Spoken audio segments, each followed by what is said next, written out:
ایک دفعہ سالبہ رسول اللہ صلی اللہ علیہ وسلم کے پاس آیا اور کہنے لگا یا رسول اللہ میرے مال میں برکت کی دعا کیجیے۔ آپ صلی اللہ علیہ وسلم نے کہا تھوڑا مال جس کا شکر ادا ہو اس بہت سے بہتر ہے جو طاقت سے زیادہ ہے۔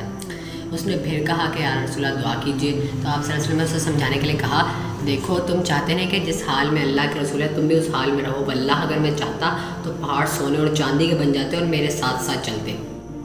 سالبہ نے کہا میرا ارادہ ہے اگر اللہ مجھے مال دے تو میں خوب سخاوت کی داد دوں، لوگ ہر کسی کو اس کا حق ادا کروں۔ آپ صلی اللہ علیہ وسلم نے دعا کر دی کہ بکریوں میں اس طرح برکت ہونے لگی جیسے کیڑے بڑھتے ہیں۔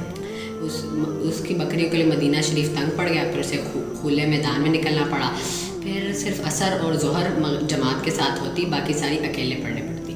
مال میں اور برکت ہوئی تو اور جگہ آگے جانا پڑا، اب صرف جمعہ پڑھنے جایا کرتا اور باقی ساری نمازیں چھوٹ جاتی۔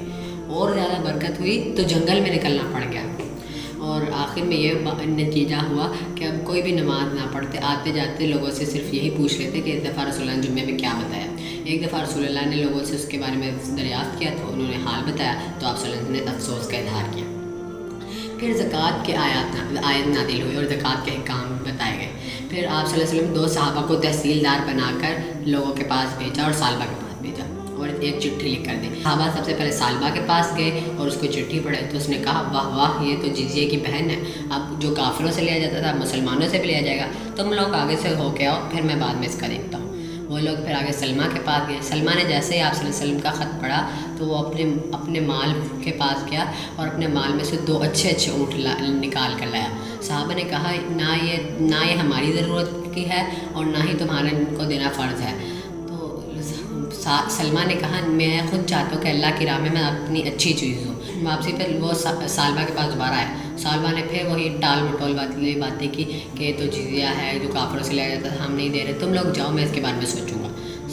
رسول اللہ نے صحابہ نے جا کر رسول اللہ کو قصہ سنایا، رسول اللہ نے افسوس کا اظہار کیا۔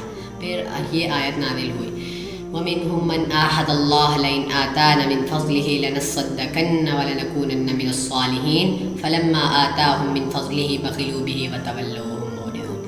جب آپ یہ باتیں رسول اللہ کے منہ سے سنی تو سالبہ کا ایک قریبی رشتہ دار بھاگا سالبہ کے پاس گیا اور اس کو بتایا کہ تمہارے بارے میں کیا اللہ تعالیٰ نے کیا فرمایا۔ سالبہ رسول اللہ کی طرف دوڑا اور آ کے کہنے لگا یا رسول اللہ میری زکوٰۃ قبول کیجیے۔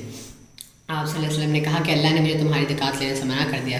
پھر وقت گزرتا گیا اور رسول اللہ فوت ہو گئے، پھر وہ حضرت ابوبکر کے دور میں آیا، حضرت ابوبکر نے بھی منع کر دیا، پھر حضرت عمر کے دور میں آیا، پھر وہ حضرت عمر نے منع کر دیا، پھر حضرت عثمان کے دور میں آیا، پھر حضرت عثمان نے کہا خود رسول اللہ نے قبول نہیں کیا، پہلے 2 خلیفہ نے قبول نہیں کیا، تو میں تمہاری زکوٰۃ کیسے قبول کر لوں؟ اور وہ اسی حالت میں مر گیا۔ ہائے سالبہ تو نے دنیا کے لیے اپنی آخرت کو تباہ کر دیا۔